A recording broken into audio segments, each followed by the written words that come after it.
আমরা সবসময় জনগণের পক্ষে কথা বলেছি, জনগণের পক্ষে ছিলাম। একটা বৈষম্যহীন সরকার ক্ষমতার বিকেন্দ্রীকরণের জন্য এরশাদ উপজেলা পরিষদ করেছিল। ৭১-এর চেতনাকে আমরা ধারণ করি, লালন করি। এই বুদ্ধিজীবী কবরস্থান, এখানেও এই স্মৃতিসৌধে এরশাদ স্যারের নিজস্ব অবদান আছে।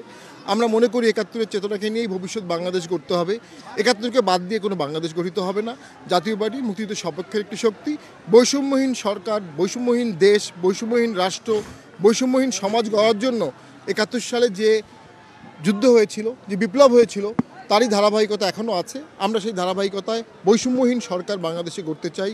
বাংলাদেশের স্বাধীনতা, সার্বভৌমত্ব অক্ষুণ্ণ থাকবে, বৈষম্যহীন সমাজে সবাই মুক্তভাবে থাকবে, এই লক্ষ্যে জাতীয় পার্টি কাজ করবে।